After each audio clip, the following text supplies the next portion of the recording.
thank you so much for having me. It's an absolute pleasure. Thank you. Yeah, it's lovely. So, oh my gosh, I can't see any of you. I'm slightly more nervous now.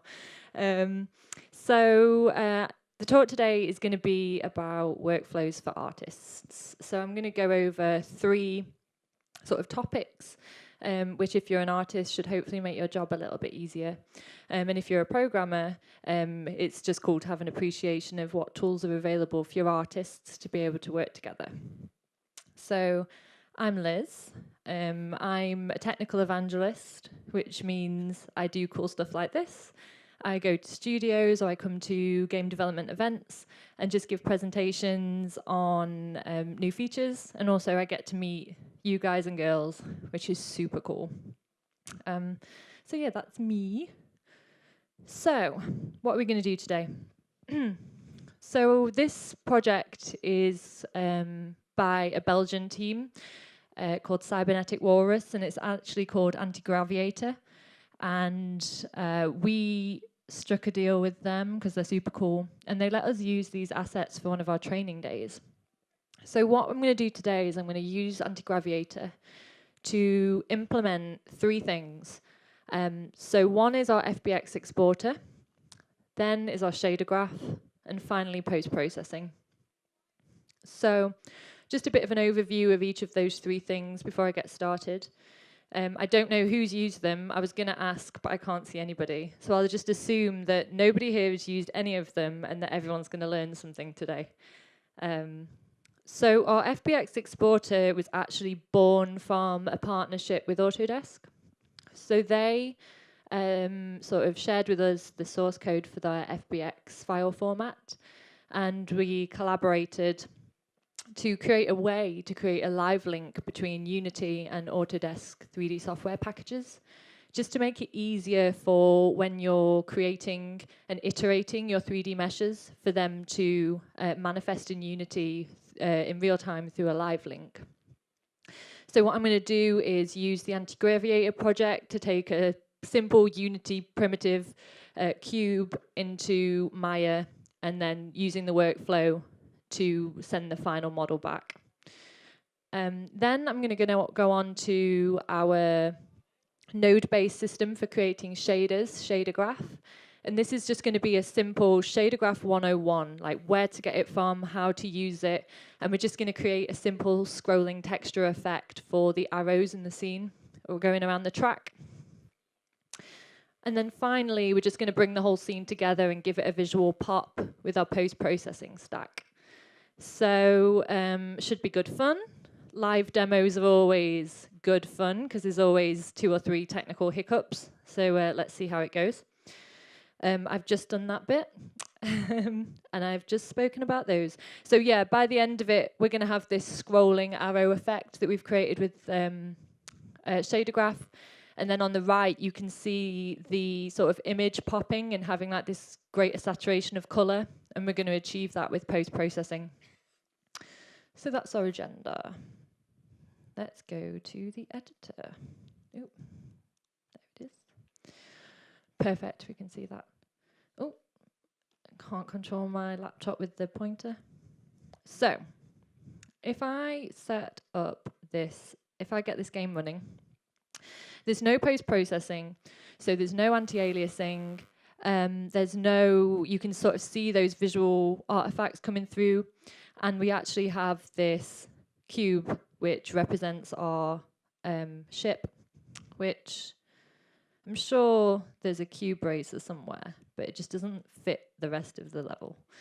And also there's no post-processing, and everything in this scene is made with shader graph. So I'm going to go through a few of the other shaders that have been built up in here as well. So the first thing that I'm going to do is just show you where you can get the Fbx Exporter. So the Fbx Exporter is totally free, and you can get that from the asset store. I should have loaded this up before. And what you can do is, once you have located it, you can download it and import it into your project. It's this one here by Unity Technologies. Looks like this.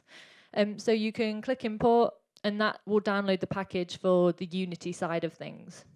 You'll know if it's downloaded because if you go to your project settings, you'll have this extra option for Fbx Export now in your settings. So if I select this, it brings up this menu here. So at the moment, the Fbx Exporter is only for use with Autodesk. So once you've downloaded the project, the package, it will locate and identify the Autodesk installations on your machine. So I only have Maya 2018 at the moment. That's why it's the only one showing up. But you can select whichever installation you want to create this live link to using this drop-down. And then you can install the Unity integration and save the associated file on your machine. So I already have it saved, so I'm not going to do it again. But that's the step to get it fully integrated. Download the package and then install your Unity integration for the particular software package that you've selected. Then, if I switch over to Maya,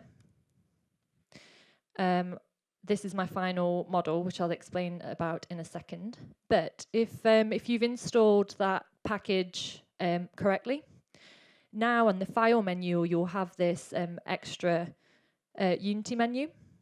So import and export is there as usual, but now to be able to create this live link and update your geometry through that, you need to use this Unity, this additional Unity menu, which is brought in with the package.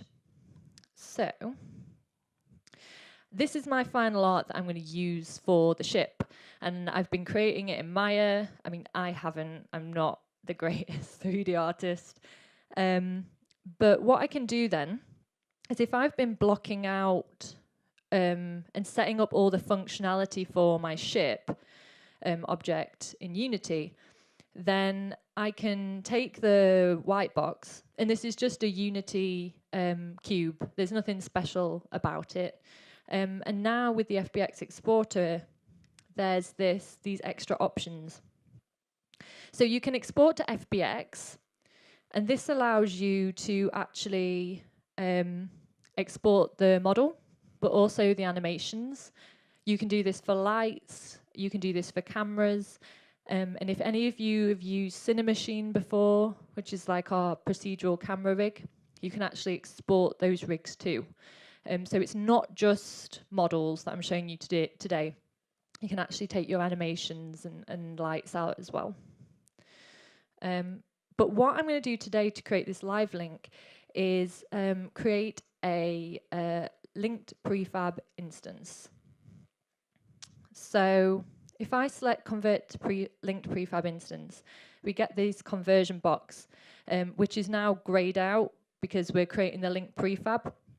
And what this actually does is it creates an FBX model for use in Max or Maya, and it creates a prefab for use in Unity. And it's these two objects that have the live link between them. So I'm going to call this, I'm going to rename it Dev.Play just so I have a bit of differentiation. And then I'm going to convert it. Yeah, do your thing, Unity. So now, if I pop over to here, at the bottom you'll see that I now have a white box prefab and also the FBX that's needed for Maya. So if I switch back to Maya and use the new Unity import to import this white box,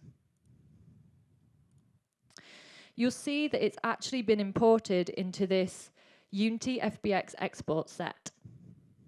So whatever I've brought into Unity and whatever is then subsequently in this Fbx Export set is actually what's going to be sent back to Unity.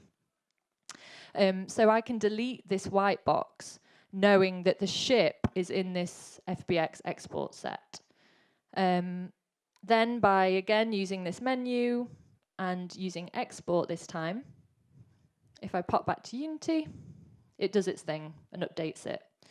So this means that you can continue iterating this model and continually exporting when you feel that you want to pass it back into Unity. One just point to make if you are doing this is under your preferences in Maya, I think it's always a good idea to set your working units to meters. So Unity works like a single Unity unit is a real world meter. That was a tongue twister. So it just makes it easier if you're working between Max and Maya just to keep everything consistent. Just a little stumbling block I had. So that means then that you can, where's my materials? Models, materials. Where's my ship material? That'll do. I can add my material, and my ship is now ready to go. So that's an overview of the Fbx Exporter that you can grab on the asset store and get working with straight away. As I said, it's only for Autodesk at the moment. So the second thing that I'm going to talk about is shader graph. So this is a node-based system for creating shaders. So if I look at this checkerboard that we have here, you'll actually see that it has a shader called checker shader. And this was created using shader graph. And I can take a look at the graph by using this little cog icon and selecting edit shader, just to show you what it looks like. So this is the shader that's been used to create that checker pattern. And sometimes it can be quite daunting, sort of looking at a spaghetti of nodes. So what I'm going to do is build a simple scrolling texture shader from scratch that we can use on the arrows in this game. And I'll just explain what I'm doing as I go. So shader graph is available now, and you can download it from the package manager. So the package manager is under Window, Package Manager. And what the package manager does, for those of you that haven't used it, is it helps to like modularize Unity. So if you've got a new project and you know that you only need certain elements, you can download it from the package manager. And these are Unity-only packages. There's nothing asset store related here. So you can see what packages are in your project, and you can see all the packages that you have available to you. So shader graph is here. You can install it, and you can also update it from here too. And the post-processing that we're going to be talking about a little later is also a package in Package Manager as well. So once, oh, how have I done that? Oh no, have you crashed? You're so rude. So once you've installed that, we might have a cube again, I'm afraid, but we can work around it. So once you've installed the shader graph, you will now have the ability to create the graphs in your project view. So if we were to create a completely new one for the arrows on our track, let's go to them. Haha. So at the moment, we've just got a static texture being used. And what we're going to do is just build up a scrolling texture. So what I'm going to do is just in the root assets folder, I'm just going to right click. We can now go to create shader. And you'll see if you've created shaders in Unity before, you'll see the ones that you're used to. And then there's these 3 extra ones. So there's the physically based rendering graph. There's the unlit graph. And then there's also subgraphs, which I'm going to show you how to create later, which just makes it easier to reuse certain functionality of your shaders. So I'm going to start with a PBR graph, and I'm going to call this Dev.Play, if I can spell, arrows. I can double click and open this up. So this is shader graph. So what we have here is the master node. And so if you've made materials in Unity before, you'll see that all these are fairly familiar. Let me just take a drink. And the master node is actually where the final version of your shader will be previewed.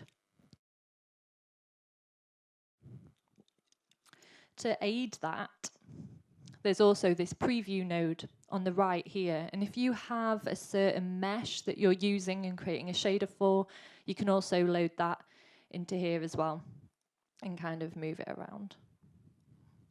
And then finally, up at the top here, this, you can't really see it because it's black on black, but it's called the Blackboard. So called by its colour, I imagine.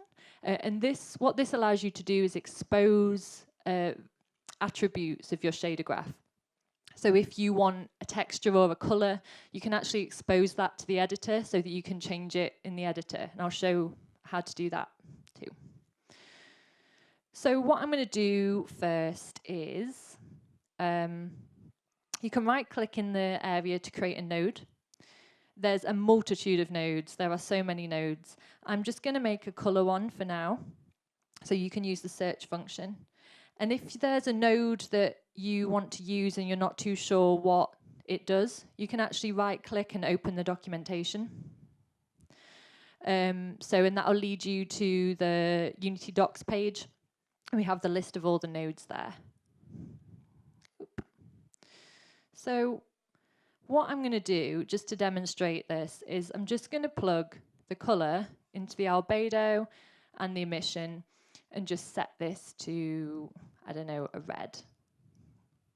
Just for the purposes of showing how to assign this. So always save the asset. And then if I select one of the arrows in the scene, I can actually, from the drop-down box in here, select the shader. You can see that I have been working on this for a while. I have things called lizard shaders, scrolling textures, like there's all sorts. So what you can actually do on the Blackboard is, if it lets me click it, come on. There we go. There's a little dash underneath the name of the shader, and you can actually put the like file, the sort of list location of where you want the shader to be, like a sub-menu. So if I save the asset again, this shader that I've just created is now going to be in a side menu called Dev.Play. Where's it gone? Oh, I didn't put the slash on it. That'd help. Boop. There we go. Still not there. Oh, there it is. There we go. So now I can see that my Dev.Play arrow shader is under this submenu. So that's just by setting the file path underneath the shader name. So as I said, you can also add properties that could be exposed to the editor. So we might want this color to be changeable. So what I can actually do is I can add vector 1s up to 4s. I can add colors, textures. So what I'm going to do is just use this color, set this to arrow color. Exposed means that it's going to be showed in the editor. And then I can set a default color too. And then all I need to do is drag this in. I can now delete this node, and I can marry that up to the albedo and emission again. Oh, this is very small. There we go. So what I'm going to do now is add a texture. So like I said, there's so many nodes. There's actually like a texture sampling node. Oops. Sample texture 2D. And I can just, again, I could have this as a variable exposed to the Blackboard, but I can also just select the texture here. And then what I can actually do is use a multiply node. There's a lot of math function nodes. So if you, like what a lot of the evangelists were doing in the office when we were experimenting with shader graph, is we were taking shader code line by line and seeing what functions like matched what you would use like with your clamping of normals. There's like a clamp node, there's a normal mode node. So if you're used to writing shaders or you've been using shaders for reference, there'll be a function in there that is named the same or does something similar. So that's just nice to know. So I can actually plug these into the multiply node in here. I'm just going to delete those spaghettis. So it's quite neat to sort of, the interface is pretty neat, easy to use, and you get that visual representation like back straight away. So I can plug in the albedo and the emission again. Another thing that's useful as well is like for any artists that use like RMA textures, so roughness, metallic and ambient occlusion, you can actually split off channels of textures as well. So I could grab the R channel of the texture and use it for the alpha. And then using this little cog in the top right, it actually gives you more options. So you can like set the surface to transparent, and that preview updates straight away. So if we save the asset, we can see that straight away it's kind of reflecting on the arrows in the scene. It'll let me move it. There we go. So if I press the drop down now, oh, it's gone back to blinking arrow. There we go. There. So now we can set the color in the editor. So another thing that I can do is have effects happening over time. So there's actually a node for time, and you can create sine waves with this. There's time, there's delta time. And what I'm going to do is just use this time node to offset the texture along the x-axis over time, just to get the arrow scrolling along the track, just to help guide the player. So what I'm going to do that is again use the Blackboard, and I'm just going to create a vector 2. So I'm going to use this for like the tiling direction, if you like. Again, I'm going to have this exposed to the editor, and I'm just going to give it a default of 1 on the x-axis, so it's just going to scroll along the x. I'm just going to drag this in. I'm going to reuse that multiply node to multiply the effect of the time and the offset. So I can just plug those in. Oops. And then, you know, there's a very handy, luckily for us, tiling and offset node, which we can use to do this. So this is here. So what I can actually do is take the output of that multiplication and plug that into the offset of this tiling and offset node, and then plug this into the UV of my texture. I've got spaghettis all over the place. And we see that update straight away. And again, if there's anything that I want to change, I can maybe change the tiling. That looks rubbish. I can maybe change the tiling, and that will update straight away. As long as I then save that asset, it will update in the editor. So it's pretty fast, quick iteration, good fun. And usually if you do something wrong, you create something pretty cool anyway. So everyone's a winner. So earlier on, I spoke about the concept of subgraphs. So maybe you have huge graphs that you're creating, or you want to reuse some functionality. You can actually select the nodes that you want to create a subgraph from, so like this tiling effect maybe. And then you can right-click, and you can convert it to a subgraph. And I'm just going to save it as Dev.Play subgraph in my assets folder.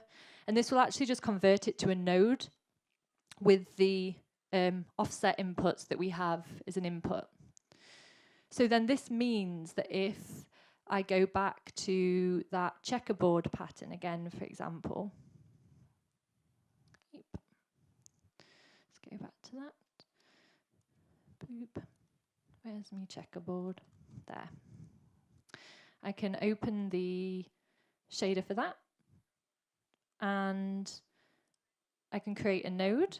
Oh, that's strange. It's just showing a blank. It usually says subgraphs. You can select on that and select your subgraph. It has the inputs that we set originally, so I can just set my x-axis to 1. I can plug that into the offset of this, save it. Oop. And now, you can't really see that. Let me zoom in. Now the checker pattern is using that subgraph and the functionality to offset the texture of the checkerboard as well. So that's cool about subgraphs. So I realise I don't have much time left and I'm very good at rambling. So what I'm going to do is just finish off with post-processing.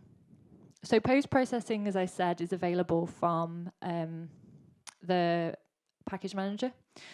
Another note as well is if you're working with shaders, if you want to stop the sort of auto animation of shaders, you can use this animated materials toggle box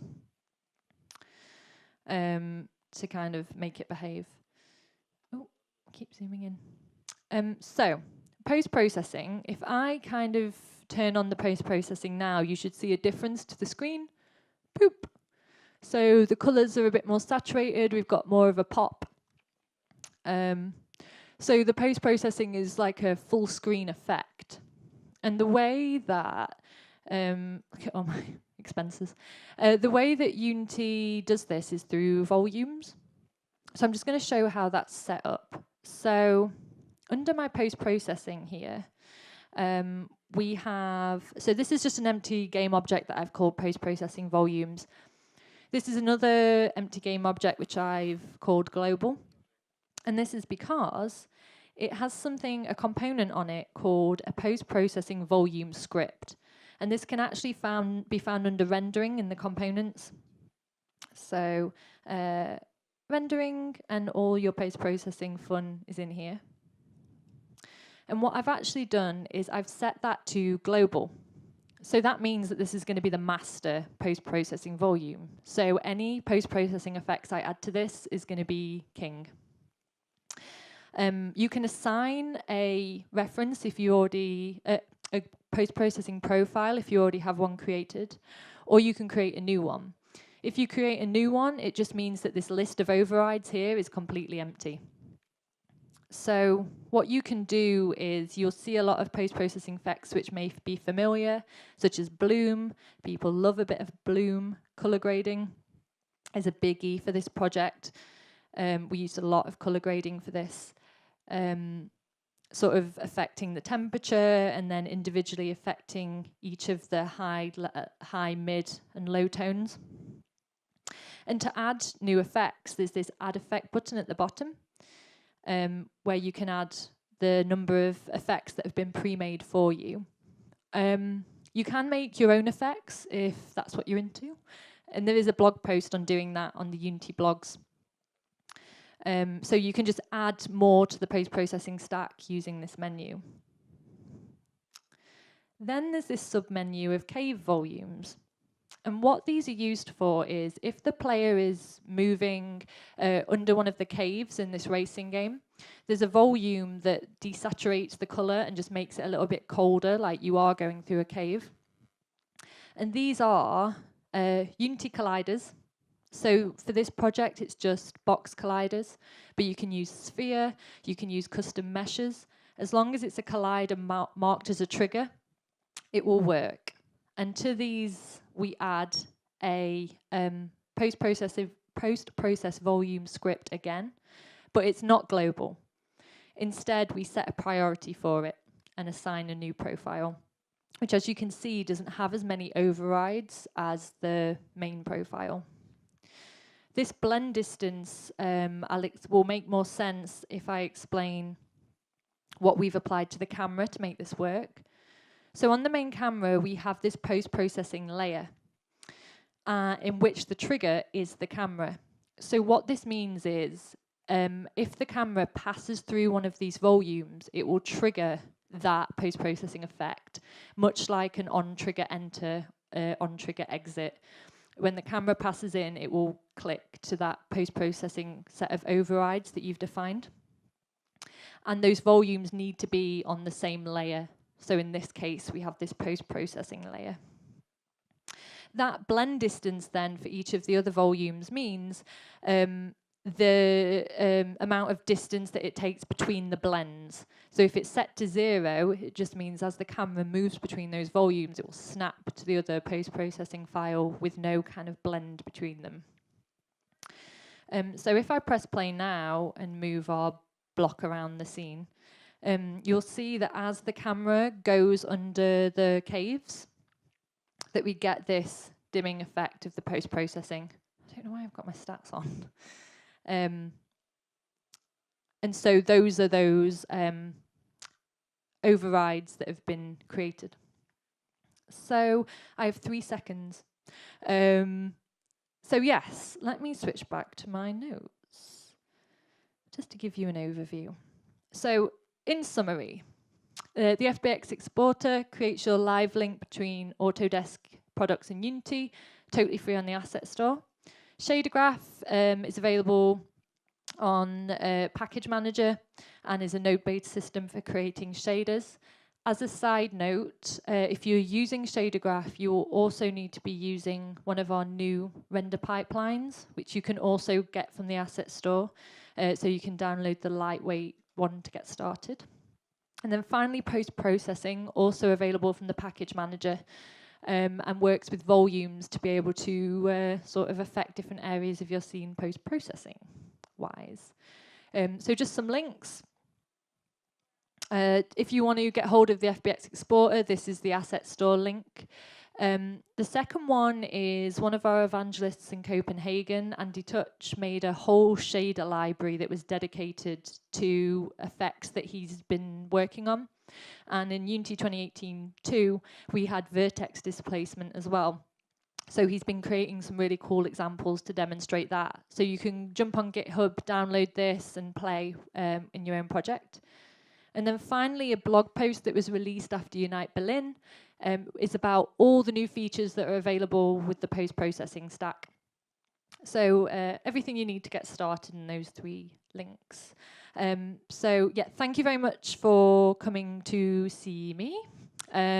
If you want to have an opportunity to win some Unity snag,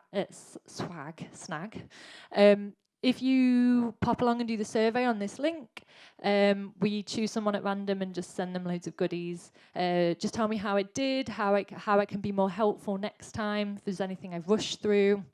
But otherwise, you can come chat to me. I'm going to be at Dev.Play for the rest of the day.